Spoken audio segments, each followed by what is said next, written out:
Labai daug žmonių atsiliepė į video, kur gelbėjų nuo antstolių buvo. Tai padarau video, kaip jums pradėti išbristi iš tų antstolių. Kokią kokį žingsnį turi daryti, ar ne? Nes labai daug žmonių yra, kur sako, padėk, bet aš neturiu nekilnojamo turto. Nu, tai būtent šitas video yra jums, kurie turit skolų, bet neturite turto ant savęs, kurį galėtumėt parduoti, ten, kad anuliuoti tos skolas. Tai pirmiausia, jums reikia atsidaryti korteles, sąskaitas, kurių nemato antstoliai. Tai čia pirmas žingsnis. Tapkite savo pelno kontrolieriais. Antras dalykas. Jeigu darbdavys atsisako mokėti jums grinais arba į jūsų nurodytą sąskaitą, kurios negali kontroliuoti antstolis, jūs išeikite iš tokio darbo. Meskite velniop tokį darbą, nes jis laiko jūs vergais. Ir jūs vergausite tol, kol būsite tokiuose darbuose. Antstoliai atskaičiuos ten po 300 ar po kiek kiekvieną mėnesį, va taip ir šienaus. Nieko kitaip nepadarysi. Tai jeigu jūs norite iš to ištrūkti, darbų yra pilna visokiausių, verslų galima daryti, taip toliau. Ir kontroliuoti savo pinigus patiems. Ir galite jūs tada nuspręsti, kiek jums mokėti tam antstoliui. Po 5 eurus kas mėnesį galit mokėti, o kada jau pasidarysite daugiau pinigų, tada galite ir atiduoti. Tai va, tai čia pirmas etapas, ką reikia daryti, kad nuo antstolių pradėti jau truputį jau atsiskirti, ar ne? Kitas dalykas. Vietoj to, kad jūs sumokėtumėt antstoliui tenai, kiek jis nuskaičiuoja, ten kelis šimtus eurų, jūs galite taupyti. Bet taupimas nėra labai geras dalykas. Geriausiai yra, kaip aš dabar darau, investuoju, toksai klubas yra investavimo.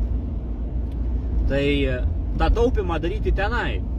Mesti į tą piniginę, ten kriptovaliutomis reikia mesti, bet čia viską galima išmokti, ar ne? Pradžioj išmokinam. Ir tiesiog ten, kad būtų jūsų taupimas tenai. Jūs ten taupote, plus dar ten gaunate 5% kiekvieną savaitę į pliusą. Ir gaunasi, kad ir jūs taupote, ir tenai dar augate pinigai. Ir kada jau jūs pasieksite tokią ribą, nu tai yra, va pas mane dabar 6000 yra investuota, aš gaunu apie 300 kiekvieną savaitę.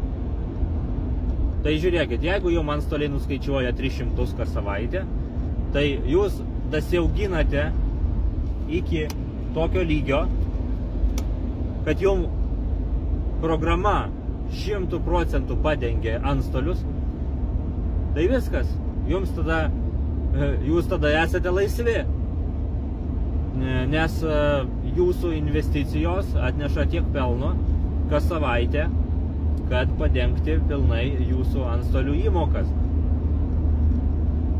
Čia taip pat galima daryti ne tiek su antstoliais, tai galima daryti su komunaliniais mokesčiais, galima ten su nuoma, kai būna žmonės nuomą moka. Tai tiesiog te reikia prisitaupyti ten, kiek ten truks, nu, pusmetis ar kam sunkiau, tai metus pataupys, ar ne. Ir ten tikrai tada jau tas klubas jums padengs 100% jūsų komunalinius, jūsų nuomą, jūsų antstolius ir taip toliau. Čia aišku priklauso nuo sumos, kiek jūs pritaupysit. Aš pavyzdžiui per 4 mėnesius tenai pritaupiau 6000. Po 4 mėnesių man pasibaigė terminas klube. Terminas yra duodamas tam, kad neišimti pinigų. Tai pasibaigė terminas, sakau, man išimkit visus pinigus. Visus pinigus paėmė, pokšt, išėmiau, nusipirkau mašiną. Ne šitą, kur dabar važiuoju, bet stovi kita. Volvo nusipirkau tą, didelę. Ir dabar pradėjau vėl iš naujo taupyti, dėti. Tai dabar per kelis mėnesius vėl 6000 susidėjau. Net ne kelis mėnesius, 1,5 mėnesio. Tai va. Nes man patinka, kai aš gaunu 300 kas savaitę. Nenoriu aš to atsisakyti. Tai va. O jums sakau, pirmas žingsnis. Atsisakykite banko sąskaitų, kurias mato antstoliai. Jeigu darbdavys atsisako mokėti jums algą į tą sąskaitą arba grinais, tada jūs ieškokite kito darbo. Va. Tokie būtų patarimai pradžiai. O šiaip dėl investavimo klubo, tai skambinkit man į numerį, rašykit į telegramą ir paaiškinsiu daugiau, nes čia tikrai įdomus dalykas.